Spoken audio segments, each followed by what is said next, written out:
Fala galera, podcast Dentro de 3 de volta, mais um dia do Mundial, o quinto, né?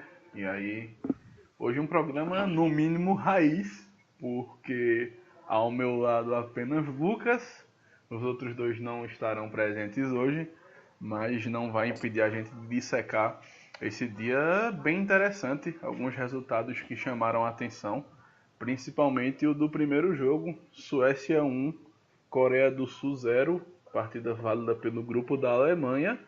E aí o grupo já começa a ficar interessante, né, bicho? Sim, porque eu começa a dar aquela suspeita, aquele medinho, aquele friozinho na barriga na Alemanha, porque a Suécia dispara com os 3 pontos e a Alemanha, que é a favoritaça sem dúvida nenhuma, tá lá com zero, olhando para cima e vendo ficando de fora, né? Vendo a Suécia tomando seu lugar, né? Uhum. Porque todo mundo esperava que a Alemanha passasse ou com certa facilidade nesse grupo.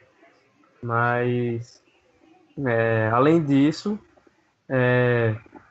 vai dar margem para próximas rodadas muito interessantes, como, por exemplo, a gente vê mudanças na equipe da Alemanha, a gente vê uma Alemanha mais nervosa, coisa que a gente não tem visto muito, porque para um time que foi campeão do mundo em 2014, passando dos times como passou, apesar de ter tido certa dificuldade antes do Brasil,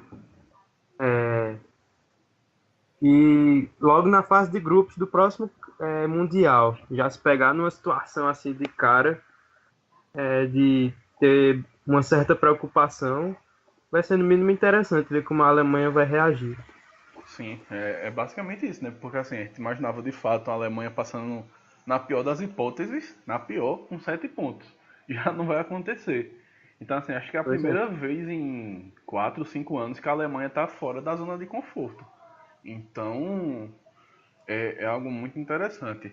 Mas aí focando no jogo de hoje, quem assistiu a Suécia nas eliminatórias não se surpreendeu, porque assim é uma equipe muito chata, muito pragmática, não joga bonito, não dá show, mas vence.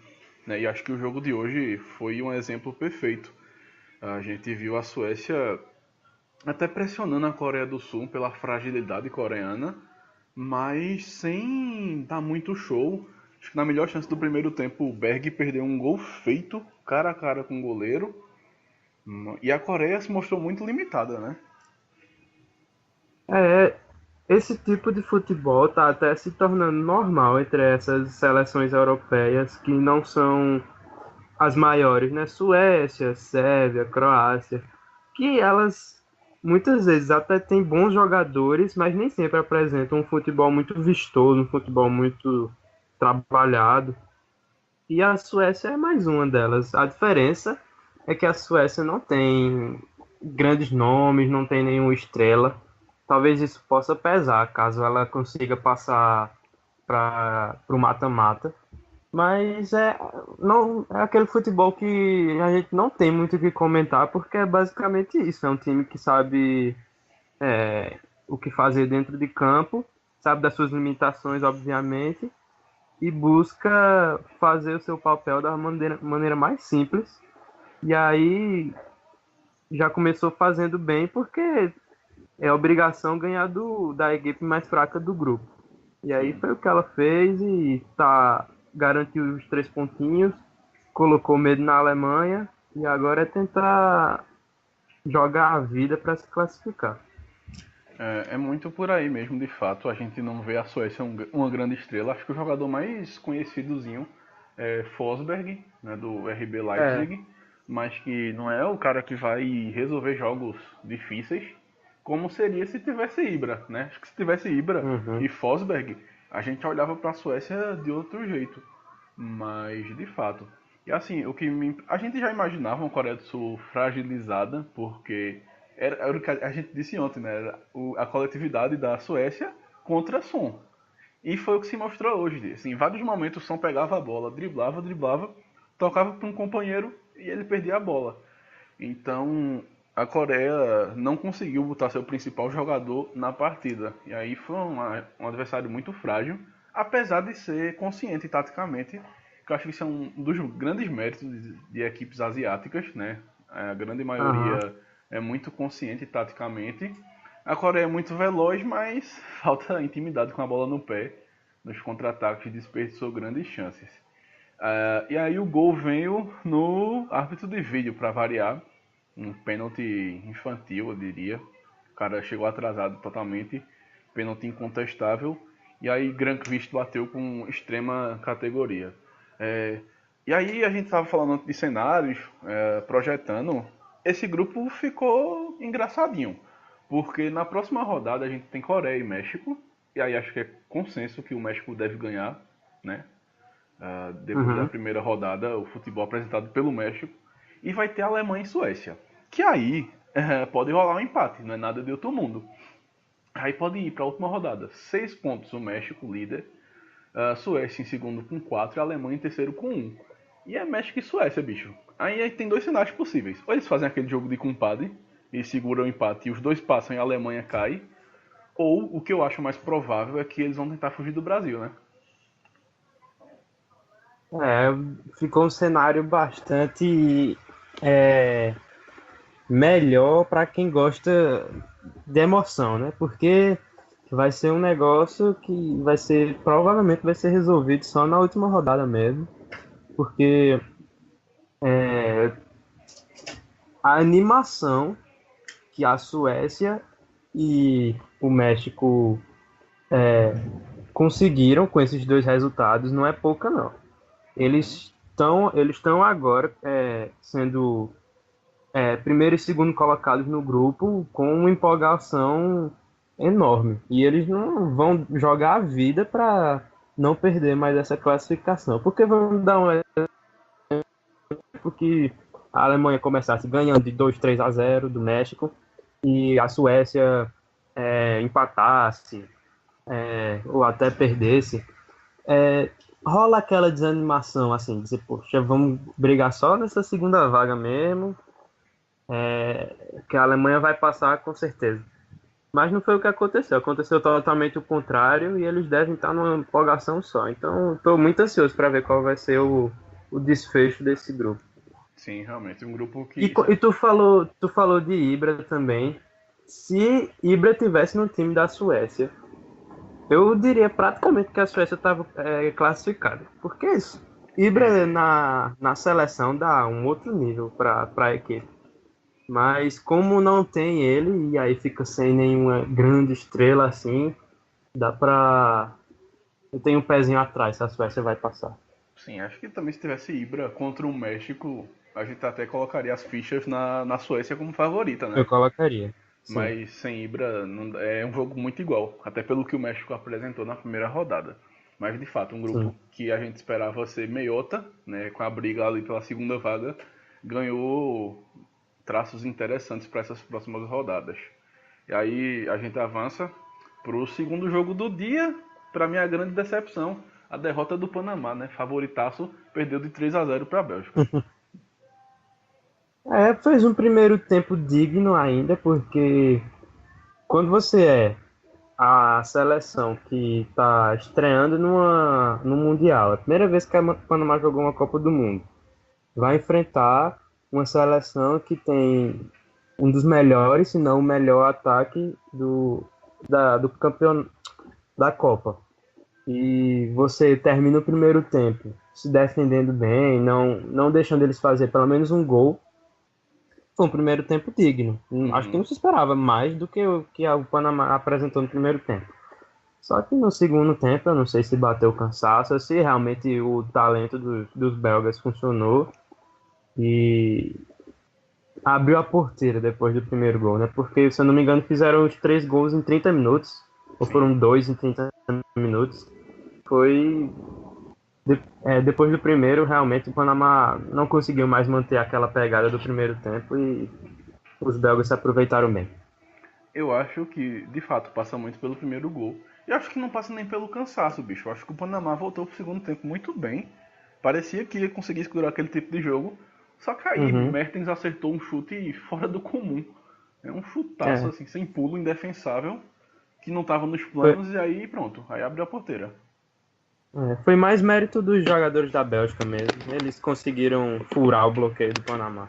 Sim, sim. Mas é como tu falou, acho que brincadeiras à parte da possante geração belga, o primeiro tempo do Panamá foi muito surpreendente, porque a gente esperava uma seleção Foi. mais frágil.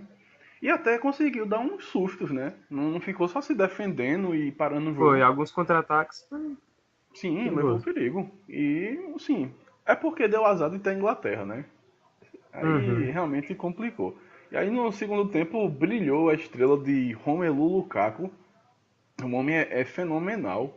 Sim, ele dentro da área, eu acho que é um dos melhores atacantes que a gente tem na atualidade, Com certeza. porque é muito frio e ele tem um físico interessantíssimo, né? Ele protege do zagueiro e quando cai na perna esquerda dele é fatal. E além de ter um físico fora do comum, ele é muito forte, ele é muito alto e ele também tem velocidade. Ele, quando Sim, parte em profundidade, dificilmente um zagueiro é, consegue alcançar ele. Ele tem uma velocidade boa também. Então o Lukaku fisicamente é completo e vem mostrando que tecnicamente também é muito bom, porque ele faz gol de cabeça, faz gol de cavadinha que ele deu hoje, com muita frieza. É um ótimo centroavante. E para mim brilhou o segundo tempo do time inteiro da Bélgica. O segundo tempo da Bélgica foi muito melhor do que o primeiro, nem se compara. e o Mertens primeiro mostrou não que foi tem ruim, né? qualidade. Pois é. O Mertens mostrou que tem muita qualidade ali, principalmente na hora de decidir, de finalizar. Tanto que no Napoli ele jogou de centroavante, fez muitos gols. E De Bruyne fez o que sempre fez, né? Deu uma assistência de três dedos para Lukaku no segundo gol que ele sabe fazer muito bem. No terceiro gol foi ele que iniciou o contra-ataque. Eu gostei muito da partida de Witzel também, apesar de eu ter criticado bastante a convocação dele, por ele jogar na China, um certo preconceito, mas ele jogou muito bem, gostei do futebol dele. Sim. Quem eu não vi que atuou brilhantemente hoje, apesar do segundo tempo ter melhorado, foi Hazard e Uhum. Carrasco também. Mas Carrasco eu dou um crédito porque ele também fez muita função tática, porque ele era aquele ponta voltava muito para defender ali o ponta da esquerda, já que a seleção belga entrou com três zagueiros. Sim. E eu acho que o que eu tinha comentado no grupo que eu gostei também da Bélgica foi que eu achei um time sólido, achei um time que mais com cara de time, sem ser simplesmente um bando de ótimos jogadores tudo junto. Eu achei mais com cara de time. Talvez a formação com três zagueiros deu essa cara de time a mais. Inclusive me impressionei com a linha de três, Vertonghen, Alderweireld e Boyata tendo Company no banco. Uhum. Boyata que também era do City, jogou na base, mas depois acabou saindo, não rendeu muito.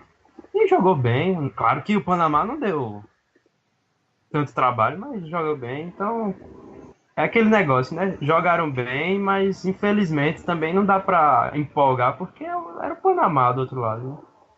Sim, mas assim, só pra não perder o gancho de Lukaku, é muito engraçado que assim, quando ele põe velocidade, ele vira um trem desgovernado, porque é um cara de 1,90 É, com 100 quilos vindo pra cima de você, assim, poucos pois zagueiros é. vão encarar. Então, é realmente um cara fenomenal. E tu falasse de Hazard, de fato, ele não apareceu, mas aí a gente para, assim, tirando as brincadeiras, toda a zoação, e analisa como esse time da Bélgica ele é fantástico. A principal estrela não jogou bem, e mesmo assim o time rendeu espetacularmente, né?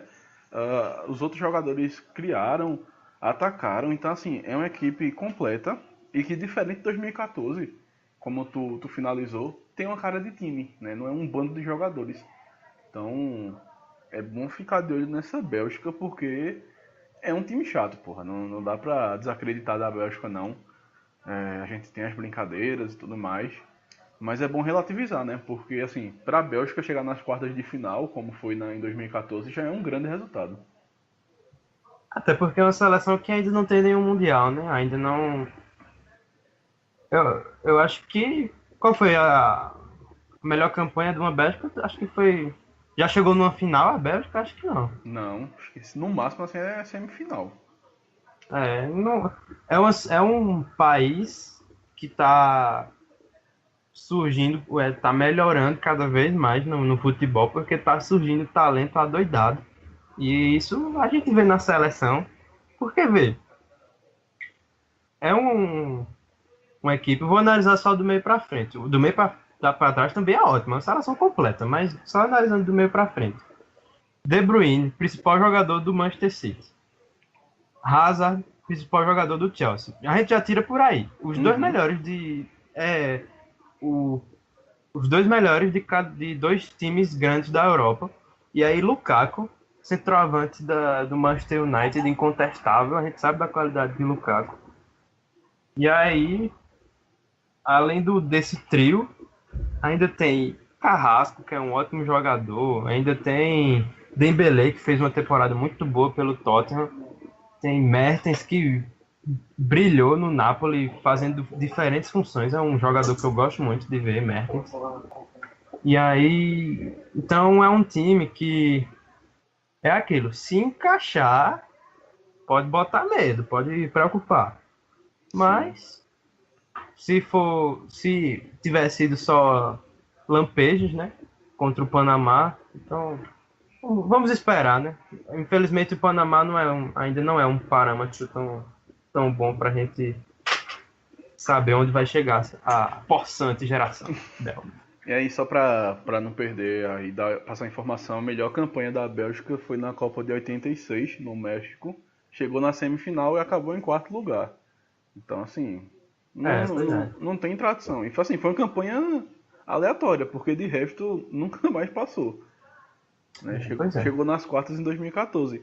Então, assim, a gente fala a possante geração belga, e aí a turma já espera que tem que ser campeão atropelando todo mundo. Mas pra eles não é isso, Não é né? bem assim, né? É, Tanto que essa é a segunda. Em 2010, a Bélgica estava. não, nem 2010 nem 2006. Pois é, então vai para sua essa possante geração, vai para sua segunda Copa. E não dá para esperar que em duas Copas já tenha um título essa geração. Uhum, Quer dizer, é possível? Mas não é. Se perder, não é algo, meu Deus, que perdeu porque flopou. Não, é normal, é o que acontece. O estranho vai ser se chegar numa final e ganhar. Isso sim. sim vai ser estranho. E aí, Então, dá uma tabocada na galera. pois é. A turma endoida. E assim, tu fala assim, a Bélgica historicamente também não é uma seleção de participar de várias Copas consecutivas. Teve uma Exatamente. sequência entre 30 e 38, aí depois teve uma campanha esporádica em 54, 70, aí voltou a jogar em 82 e até 2002 jogou. Então assim, não é uma seleção que está frequentemente e que faz campanhas extraordinárias. Então a gente tem que relativizar que para a Bélgica chegar nas quartas de final já é um feito extraordinário. E, e não é impossível, né? Porque o cruzamento permite a Bélgica chegar até numa semi. Não seria impossível, Uhum. não. E pode pintar o Brasil e Bélgica na semifinal, que seria Nas interessante. quartas também. Acho que nas quartas também, Brasil e Bélgica. Tem Até pela posição do possibilidade. Brasil agora. Pois é. Mas Então assim, vamos ver, né? vamos ver, tá assim. Mas E gostei. é até engraçado, né? Porque por causa disso que a gente está comentando, de não ser uma seleção tão tradicional, e aí do nada surge tanto jogador fenomenal assim. Acho que os deuses do futebol abençoou o país ali, porque não é normal não. Surge De Bruyne, Hazard, Mertens, Lukaku, Vertonghen, Courtois, só jogador de alto nível. Então, Mas eu acho vamos ver o que. próximo jogo, né? Eu Tô não... ansioso para ver Bélgica e Inglaterra. Sim, também. Mas Vai assim, ser a seleção da Premier League em campo. basicamente, de fato. Mas tu falasse agora que assim, os deuses do futebol abençoaram a Bélgica pela geração. Mas se a gente parar para analisar, eu acho que é o que está acontecendo no mundo todo. Seleções que historicamente não tinham grandes jogadores estão aparecendo. Uhum, Né? Acho que a globalização do uhum. futebol tá permitindo isso. Então, é bom ficar de olho nesse time da Bélgica porque é chato. A gente sabe que pode apertar bastante. Pode.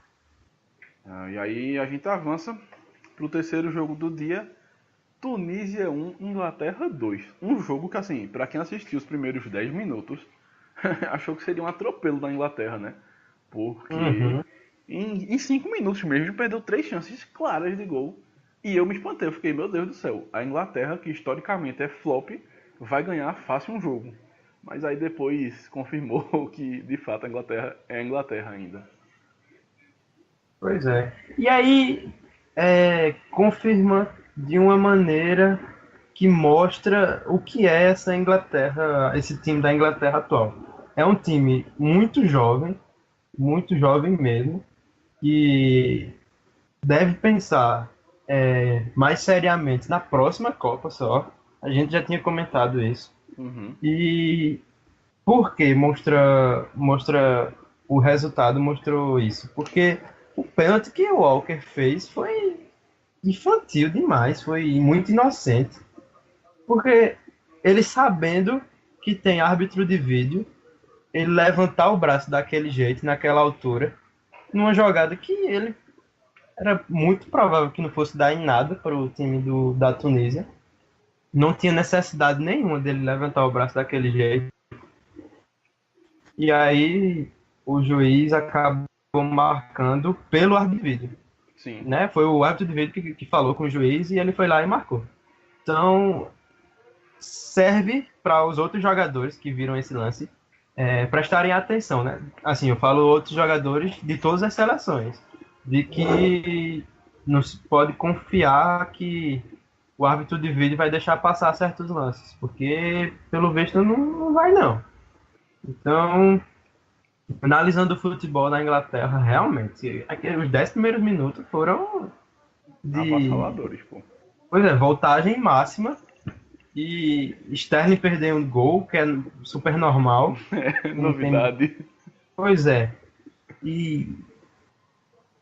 Mas, além dos gols perdidos, pelo menos eles criaram de maneiras diferentes e bem. Eu gostei do toque de bola da Inglaterra. E apesar de depois ter sofrido pra caramba, convenhamos que a Tunísia é bem melhor do que, por exemplo, o Panamá, que foi uma baba para a Bélgica no segundo tempo. Sim. Então, é a primeira rodada da Inglaterra e da Bélgica, mas que ainda assim eu não consigo dizer até onde vão conseguir chegar, não. São dois times que têm situações parecidas, porque a Inglaterra, a gente sabe que a gente sempre entra com aquilo, vai flopar. A Pode ter Inglaterra. os melhores times. O melhor time vai flopar. A E a Bélgica a Inglaterra gente vai sempre pensa a mesma botafoguear, pô. coisa. Pois é, exatamente. E assim, a gente sabe que vai passar, porque o grupo é muito baba, né? Você tem que bater o E pelos recorde. resultados de hoje também. E que poderia ter. A Inglaterra quase se complicou. Mas mesmo assim Pois ganhou é. porque uma hora a Tunísia ia cagar no pau. Mas assim, de certeza a gente sabe que vai passar da fase de grupos. Mas aí depois disso, bicho, é realmente. A gente não pode botar a mão no fogo, principalmente na Inglaterra, porque gosta de botafoguear. Inglaterra, Exatamente. historicamente, joga bem, tem uma geração espetacular e nunca ganha. Pois é. E além de ter tem uma geração ótima, tem, mas se a gente for comparar com as outras grandes seleções, não é não é melhor do que a França, não é melhor do que o Brasil, não é melhor do que a Bélgica, não é melhor do que a Espanha. Não. Então, sabe, tem um time muito bom, mas se for comparar com as grandes seleções, não, também o time não é brilhante.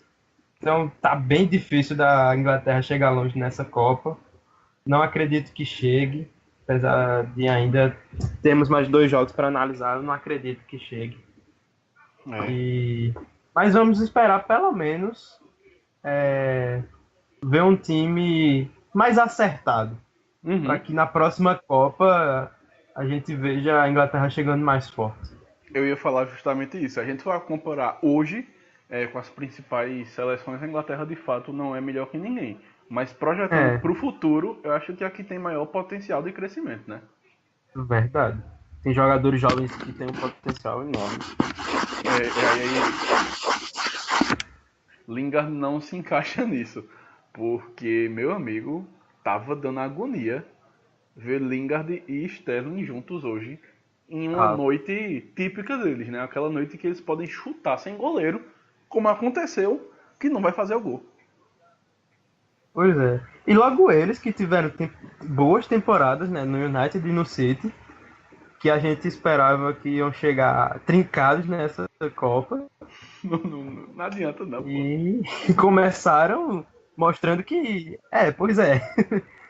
É engraçado o futebol deles, que é aquele tipo de jogador que é sempre titular, que, ou pelo menos que tá sempre entrando, mas que ao mesmo tempo a torcida tem um pé atrás com esse jogador. Porque sabe que uma hora vai flopar, uma hora vai perder um gol sem goleiro, uma hora vai, sei lá, vai fazer uma jogada escrota e vai ficar sendo zoado. Ou vai fazer uma jogada Então, espetacular e perder o gol.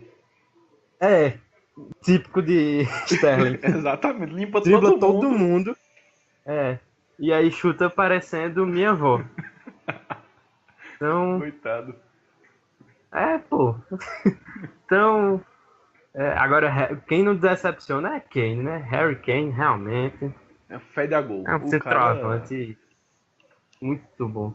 imoral, pô. Assim, o É. empate já tava praticamente consolidado. É uma bola vadia que sobra ali na entrada da pequena área, o homem tá lá pra cabecear.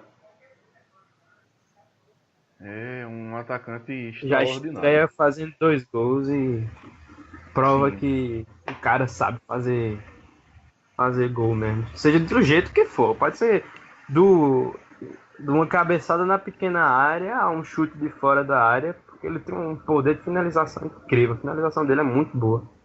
E Diriam as más línguas que Kane é o Eldon da Inglaterra.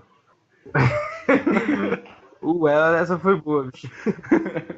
E o que eu gosto de Kane é que ele demonstra qualidade não só de finalização. Teve alguns jogos que no Tottenham que Pochettino botou ele para jogar um pouco mais recuado e tal, mais participativo do jogo e ele rendeu bem. Tanto que vai estar número 10 no Tottenham, né? Mas Sim. claro, a especialidade dele realmente é fazer gol. Assim, a gente vê Kane, a gente imagina que ele é o centroavante típico que fica na área, que não tem habilidade. Mas assim, às vezes ele pega uma bola no meio campo, arranca, dribla, distribui passe, ele bate bem na bola. Ele é um cara muito bom de se ver jogar, Kane. Eu não E sei como ele ainda não saiu do Tottenham, sinceramente. ele não vai sair não. Olha o que eu digo, ele não sai. Será? Eu acho que ele vai ser um Totti da vida. Só se for mesmo, porque tenho certeza que já choveu proposta pra ele. E agora, depois de hoje, vai chover mais ainda. Pois é. Mas eu vejo ele muito focado no Tottenham, o que é algo muito raro atualmente. Mas eu ponho minha mão no fogo por Kane. Eu não sei porquê, mas eu coloco, arrisco que ele encerra a carreira no Tottenham. Espero que sim, né? Vai ser algo interessante de se ver. Sim, pro Tottenham principalmente. E falando em Tottenham, quem foi bem apático hoje foi Dele Alli, né? Também. Ali, não sei se foi o estilo da Inglaterra de jogar ou se ele realmente estava num dia ruim. Mas eu esperava mais dele, eu esperava uma apresentação pelo menos mais participativa. Mas não consegui enxergar isso. Tinha hora que até Sterling, que era o segundo atacante, né, na formação, tinha buscar mais o jogo, Lingard girando mais, e Dele Alli tinha certa hora que estava meio sumido, quando pegava na bola não tinha tanta criatividade. O que eu achei incrível realmente nele foi o lance que Stones acabou furando. Não sei Uhum. se tu lembra. Meu irmão, como foi que ele acertou aquela cabeçada, bicho? Ele cabeceou com a nuca e entrando. Se não for o jogador da Tunísia, ia ser gol. Sim. Ia ser um gol espetacular aquele. E aí depois do quase espetacular, um lance bizarro, né? Típico de zagueiro. Bizarro. Tinha que ser zagueiro, bicho. O zagueiro zagueirou, mas zagueirou bonitando, porque Demais, pô. Meu Não, e amigo, logo o Stones, que tem a fama de ser um zagueiro mais técnico, né? E ele é realmente, né? Quando a sim. bola sobrou ali pra ele, pô, eu fiz um check-caixa. E aí ele me manda uma daquela, eu fiz, ô, bicho, É peraí, porque é mano. zagueiro, pô, não adianta não. O zagueiro pode ser o Pois melhor é, que for, chega na hora de se consagrar, ele treme. pois é, pois é. Teve uma bola que sobrou pra Miranda no jogo no Brasil também, se lembra? Tá Mas no ele finalzinho, podia até. ter feito. Mas ali acho que ele até bateu bem isso. É porque aí falta Ah, é, também. Falta a sorte de atacante. Zagueiro não nasceu pra fazer gol não, pô. zagueiro é zagueiro, pois é. É, não adianta não. Até quando ele acerta, ele erra. Então. Mas assim, outro ponto que eu queria destacar foi a lesão do goleiro da Tunísia. A gente sempre fica triste, né? Porque, principalmente seleções pequenas, porque pode ser a primeira e última Copa do cara. E antes de se machucar, né? Na verdade ele estava machucado ainda. Ele faz aquela defesa extraordinária na cabeçada de Stone, se eu não me engano. E no rebote saiu o gol de Kane. Mas fica aqui é realmente lamentável quando a gente vê um cara tão novo, 23 anos, sair machucado na primeira partida de Copa. Acho que todo mundo se emocionou, né? Sim, sim. A Aí cabeçada foi de Maguire, só pra foi de Maguire, né?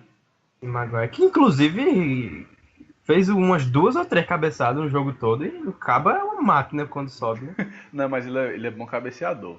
Maguire. Ótimo cabeceador. Quem vê os jogos do Leicester, ele é o típico Ele jogador do foi. Leicester.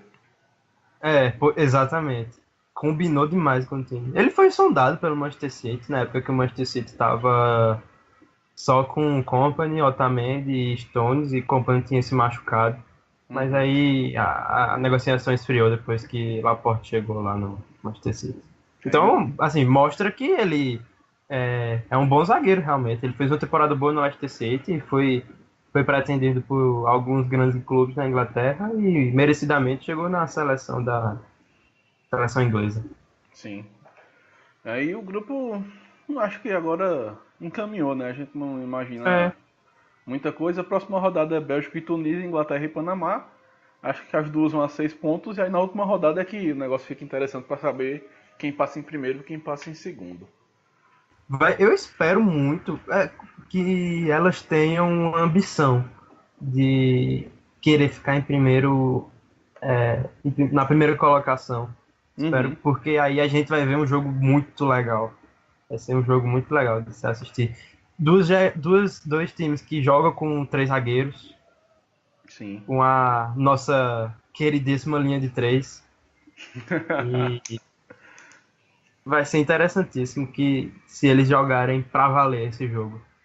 Eu gostei da referência aí, né? Sim.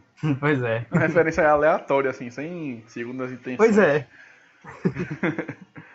Mas aí a gente fecha os jogos de hoje e avança para os jogos da manhã, chegando ao nosso glorioso Grupo H, o grupo que todo mundo tá saindo no tapa para saber quem passa, quem fica, quem não passa, porque é um grupo chato, né? É o primeiro jogo da manhã, eu acho que vale todos os jogos, é Copa do Mundo, não adianta mais falar que vale a pena acordar para assistir, que a turma já comprou. Mas 9 da manhã, Colômbia e Japão. O que é que tu espera? Rapaz, que coisa difícil. Porque assim, vê, além do grupo já ser difícil de analisar, pelo fato de ser bem equilibrado, também é difícil de analisar essas equipes, velho. Porque a Colômbia, em comparação ao que era em 2014, ao meu ver, né? Em comparação ao que era em 2014, deu uma certa caída no time. Não, assim, não nos jogadores, porque grande parte se manteve. Mas o conjunto da Colômbia, eu achava aquele de 2014 mais ligado, achava melhor mesmo o time. E eu achei a Colômbia que deu uma certa caída de 2014 para cá. Uhum.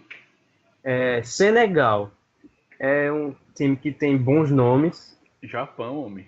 Esse negócio é o próximo Japão é jogo. o Japão e Polônia também é uma seleção que tem bons nomes. Então tá difícil de analisar o grupo e os jogos desses times, né? Mas eu acho que Colômbia e Japão amanhã eu dou uma vitória. Não, eu dou um empate para esse jogo. Eu acho que o Japão vai entrar com vontade, né? Eu sei, eu sempre gosto de ver o Japão ou ganhando, ou dando trabalho. Eu dou 1-1 para esse jogo amanhã. Mas eu acho que vai ser um ótimo jogo. Acho que vai ser um jogo aberto, corrido. Sim. Acho que assim, o Japão das equipes asiáticas é sempre aquela que joga mais aberto. Até porque foi uma equipe mais cascuda em Copa do Mundo. E também estou bem curioso para ver esse jogo. Espero um grande jogo. E concordo com o que tu disse sobre a Colômbia, né? De fato, a gente olhava para a seleção de 2014, a seleção de Rames surgindo ali. Era uma seleção bem mais confiável, eu acho, que essa. Essa daqui chegou na Copa, mas chegou bem porque meio taça, né? As eliminatórias da América do Sul. De forma mais tímida. Sim, não chegou chegando assim, ô porra, vai chegar dando Uhum. trabalho. Tanto que a gente não disse que a Colômbia é favoritaça do grupo. Pois é. Mas Eu não vou me surpreender se a Colômbia não passar na fase de grupos. Se passar o Senegal e sim, Polônia, eu não vou me surpreender mais, não. qualquer um que passar a gente não se surpreende não. É, exatamente. É um Esse grupo grupo é equilibrado demais. muito chato. Mas meu palpite para esse jogo da manhã, cara, ainda assim, mesmo dando tabocada na Colômbia, eu vou acreditar. 2-1 Colômbia, mas sofrido. O jogo acho que vai ser até o final Uhum. muito disputado. Mas acho que por ter Rames, por ter Falcão, Quadrado, acho que a Colômbia prevalece em relação ao Japão. Ah, segundo jogo do dia, porra, esse daqui eu tô muito curioso para ver. Polônia e Senegal. Caramba, isso eu quero ver também. Porque, primeiro, por causa do Lewandowski, eu fiquei triste de não ter visto ele em 2014 e eu vou ver ele na Copa do Mundo agora. Merece. Estou curioso para ver ele em campo pela Polônia. E também pelas equipes, porque na questão de jogadores, se eu tivesse, eu vejo elas no mesmo nível. Não vejo uma superior à outra, não vejo uma com mais jogadores brilhantes do que a outra, não. Eu vejo elas no mesmo nível ali, mas quero ver dentro de campo quem é que tem um conjunto melhor, né? Uhum. Acho que é muito. Assim, eu tô muito curioso para ver Senegal, pô. Porque a turma não tá dando valor para Senegal, porque ainda não parou para ver o elenco. Porque, porra, a gente analisou É, aqui, a turma que quiser ver a análise da gente, volta aí uns programas que vai estar lá. Assim, tem bons defensores, como o Koulibaly do Napoli, e atacantes espetaculares, né? Então, assim, é uma equipe vertical, veloz. E um dado curioso, nenhuma seleção africana ganhou ainda nessa Copa. Então, pois é. Senegal pode quebrar e se perder vai ser o pior começo dos africanos na história. Todos Mas com derrota, todos com ou teve algum derrota. empate? Todos com derrota, se eu não me engano. Caramba. Assim, em 2006 foi o começo teve um empate, mas aí o resto foi só derrota. Já esse ano, por enquanto, só tá bocada. Então é bom vencer. Mas estou bem curioso. E a Polônia também não sei o que esperar. Eu acho que vai ser uma equipe um pouco ofensiva, mas sempre cautelosa. Porque acho que vai ser muito o que a gente viu da Suécia hoje, mas com um pouquinho mais de qualidade. Eu espero, assim, não é torcendo contra a Polônia, mas eu espero muito que Senegal não decepcione a gente, como a Nigéria decepcionou. Sim. Que, por exemplo, mesmo que perca, mas que perca jogando bem, que foi o contrário da Nigéria. A Nigéria não jogou bem de jeito nenhum. Mas eu espero que, por exemplo, se Senegal empatar ou perder, pelo menos jogue bem, porque tem jogadores para jogar bem contra a Polônia, principalmente. Então, eu vou acreditar em Senegal, eu dou 2-1 para Senegal esse jogo. Bom resultado. Eu tava vendo Gol do aqui. Lewandowski. Porra, mas vai ser chato aí. Gol do Lewandowski sem a narração de Rogério Vogan. É, Pois é, velho. ficou na Já cabeça. tá chato não ter a ESPN nessa Copa, né? E aí, Não, daqui a pronto, tem pouco eu vou Lewandowski. dar uma alfinetada na Globo de graça aqui, porque eu sou desse. Mas antes de dar meu palpite, só pra situar, nas eliminatórias a Polônia não teve um grupo tão difícil. Dinamarca, Montenegro, Romênia, Armênia e Cazaquistão. Dos 10 É. jogos, ela tomou gol em 7, pô. Então assim, não tem uma defesa tão forte.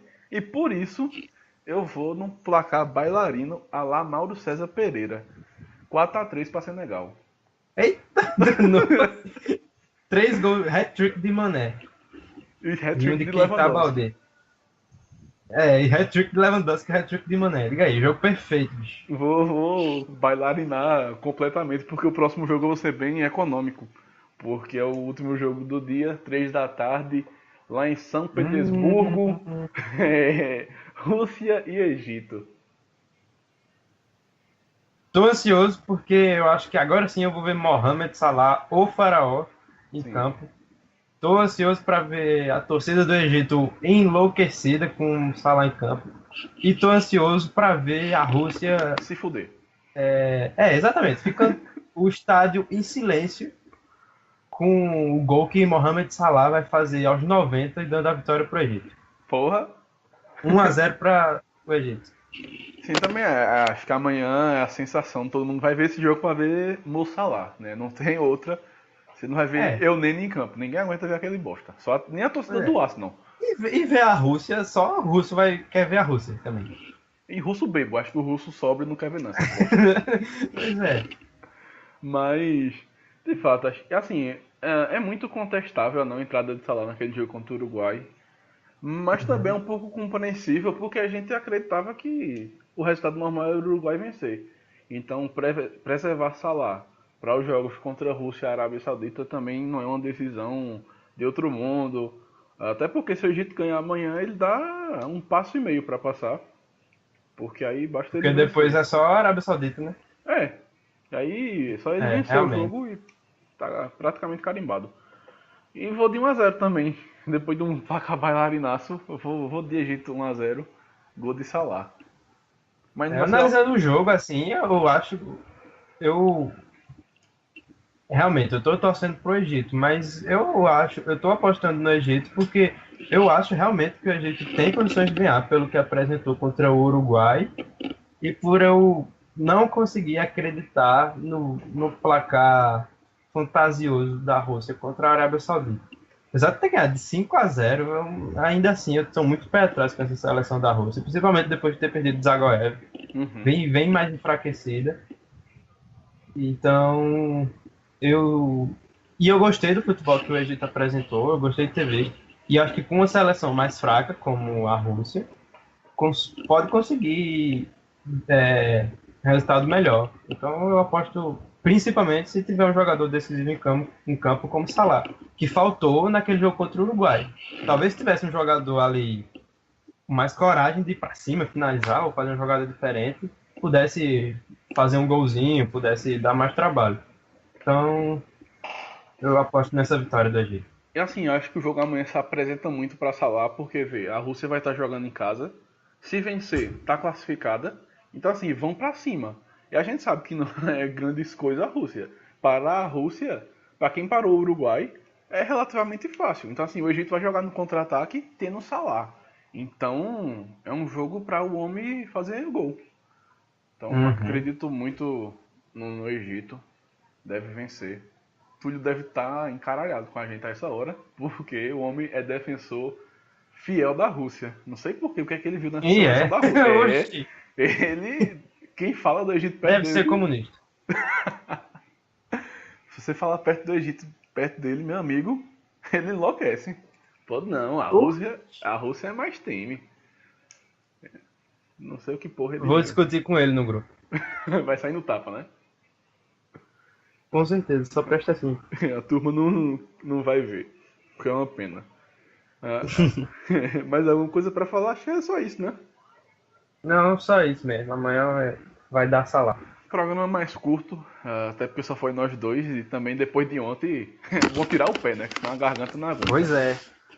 Mas antes de encerrar, mandar aquele abraço inusitado, não esperava falar isso hoje, pra galera do Cenas Lamentáveis, né? Que mandou um abraço pra gente. Era uma live? Era uma live deles no YouTube e eles, de maneira humilde, muito legal, mandaram um abraço pra gente. Mandaram aquele velho tamo junto. Tamo junto, com certeza, sem dúvida. Até mandaram a gente mudar o nome, né? Linha de 3 mais um. Vamos cogitar isso aí. E dar uma alfinetada nos caras da Globo, porque, puta merda, já tá insuportável a quantidade de erro nas transmissões. Hoje, por exemplo, o Luiz Roberto acabou o jogo, ele não acertou o nome de Alderweireld. Ele chamou de todas as formas possíveis, menos da Anderson, ele tava certa. chamando de Anderson já. Tava quase, porque era Anderweireld, Andervalheld. É porra, bicho. Tá difícil. Eu acho que ele pensava, a lógica dele foi a seguinte, eu não sei falar o nome dele, então eu vou falar de diferentes formas, né? Porque Pra uma ver se hora eu acerta. acerto. Só que nem isso, nem isso. Pois é, assim. Deixa ele com um nego maravilhoso, que aí ele aceita. É, pronto. Acho que E, ele deve estar esperando ansiosamente para narrar um jogo da França. e achei muita sacanagem ele não ter narrado o jogo de estreia da França. Também. Mas sabe por quê? Porque vai narrar a segunda rodada, que é França e Peru. Aí os negros vão ficar loucaços. E também alfinetar Kleber Machado, porque ele disse que Loftus-Cheek é jogador do Manchester United. Então assim, ou ele tá sabendo de alguma negociação que ainda não aconteceu, ou ele Ó, utilizou lança pra furos, fonte. furos. Mas assim, o nível técnico da Globo tá deprimente, porra. E a gente sabe que realmente é baixo, né? Infelizmente, os narradores e eu vou aliviar os comentaristas. Vamos falar só dos narradores. A gente sabe, a gente percebe que os narradores da Globo, até Galvão Bueno, eles não têm o hábito de acompanhar o futebol tão bem como, por exemplo, narradores da ESPN. Paulo Andrade, a gente sabe que é um cara que é antenadíssimo no futebol mundial e brasileiro. Uhum. O Rogério Volgan também, demais. Só que os da Globo, eles constantemente eles cometem falhas, seja em errar nome de jogador, em errar onde joga. Tem hora que eles ficam sem saber o que falar, o que comentar, assim, acabam falando certas besteiras. Então, espero que a Globo reveja isso aí, porque tá chato. Já que monopolizaram praticamente, né, a Copa, então vamos melhorar, né? E assim, acho que sobra até pros comentaristas, porque, porra, você assistir um jogo escutando Roger Flores é um negócio insuportável, bicho. Pois é, Porra, que também cara não gosto. chato. Os caras demitiram o Juninho Pernambucano pra botar Roger Flores. É, tirar um Pois é. tolete e botar um maior. Faz todo sentido essa comparação. É assim, aí pra finalizar mesmo essa sessão alfinetada, eu lembro do jogo do Brasil e Croácia, que foi lá no Anfield Road, né? Estádio do Liverpool. Galvão e Júnior falando que a torcida do Liverpool era conhecida como Red Devils. Meu amigo, Sim, também, bicho. eu, Que ridículo, meu irmão. assim, você não saber do time pequeno, times menos tradicionais, né? Newcastle, que não é pequeno, mas que não tá na grande mídia, beleza, até fico calado. Mas você confundir Manchester United e Liverpool, porra! É demais. Teve uma vez, pô, que Luiz Roberto confundiu Manchester City com Everton, pô. Aí é Existe uma coisa complicado. dessa. Acho que ele precisa tudo azul essa porra. Acho que o Galvão também pensou isso. É tudo vermelho, então é Red Devil. Porra, Quem falou foi Júnior. E Sim. aí Galvão confirmou, tipo, realmente, é o Red Devils. É pior, tá ligado? Pois é, nem pra corrigir, bicho. Pelo amor de Deus. Eles só corrigiram muito tempo depois, Caio. Eu acho que algum diretor Porque da com Globo certeza, pois tava é. vendo a repercussão na internet, deve ter falado, olha, falasse merda, pô. Deu merda. Tu falasse uma bosta grande. Porque Pois é. é a mesma coisa que o cara chegar, a torcida do Palmeiras é conhecida como Gaviões da Fiel. Pois é. Então, Logo o Liverpool e o United que tem uma rivalidade muito grande. Oh, pelo amor de Deus. realmente, Aí o time do Sport Recife aí, ó, da torcida, os tricolores, a Inferno Inferno Coral Coral, aí, ó. Oh, pelo amor de Deus. realmente, não, dá agonia. Eu quero ver amanhã. Amanhã vai ser um show de horror. Porque a turma falando de Senegal vai ser deprimente. Quero só ver. É capaz de Mané ir parar no Southampton. De novo. E ainda tá lá. É. Ou cair pro Nottingham Forest, vai saber. É tudo vermelho esse caralho? Fica aqui a nossa revolta com a Globo. Não tá bocado. Não processa nós não também. Só assim. É. Só umas dicas.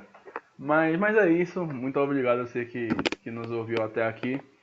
Amanhã a gente tá de volta trazendo os pós-jogos dessas partidas que a gente deu os nossos palpites. Forte abraço e até amanhã. Valeu.